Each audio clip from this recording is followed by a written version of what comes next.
Euro 2024 has officially reached the knockout rounds, and we are in for some great football over the next few weeks. From Switzerland versus Italy and Germany versus Denmark, the round of 16 is kicked off with plenty of action and excitement on the pitch, and we're only just getting started. Here's everything that happened today at Euro 2024.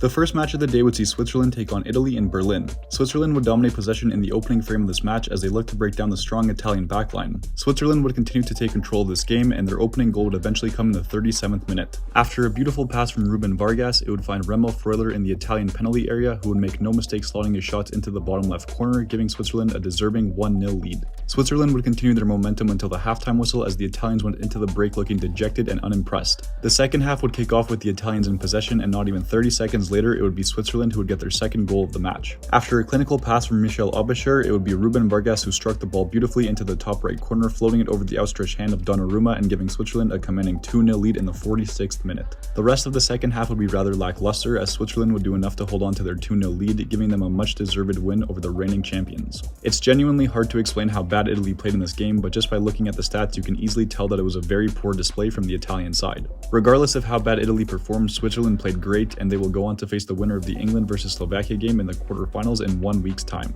The second match of the day would see Germany take on Denmark in Dortmund. Germany would get a great chance in the 3rd minute as Nico Schlotterbeck's header would find the back of the net, only to be ruled out by the referee due to a foul that occurred earlier in the play. Germany would continue to dominate in terms of possession and chances for the first 20 minutes, but Denmark were beginning to find their footing in this match. The match would be interrupted in the 34th minute as lightning and thunder above the stadium would cause play to stop for 20 minutes. A few chances from both sides would just narrowly miss the target after the restart, as the match went into halftime stuck at 0-0. The second half would kick off with drama right from the start, as Denmark came ever so close to getting their opening goal in the 48th minute. After some messy play in the German penalty area, Joachim Andersen's shot would find the back of the net, but the Danish defender would have his goal called back due to offside. Less than 5 minutes later, Andersen would be called for a handball in his own penalty area, giving the Germans a golden opportunity to score from the penalty spot. It would be Kai Havertz who would aim a shot into the bottom right corner, and with Kasper Schmeichel coming ever so close to making the save, Germany would take a 1-0 lead in the 53rd minute. It wouldn't take long for Germany to double their lead, and just 15 minutes later, a beautiful run by Jamal Musiala would lead to Germany's second goal of the night in the 68th minute. That would be the final goal of the night, as Germany's 2-0 victory would be enough to get them to the quarterfinals, while Denmark would be heading home after an incredibly frustrating match. Germany will keep their momentum going as they face the winner of the Spain vs Georgia match in 6 days' time.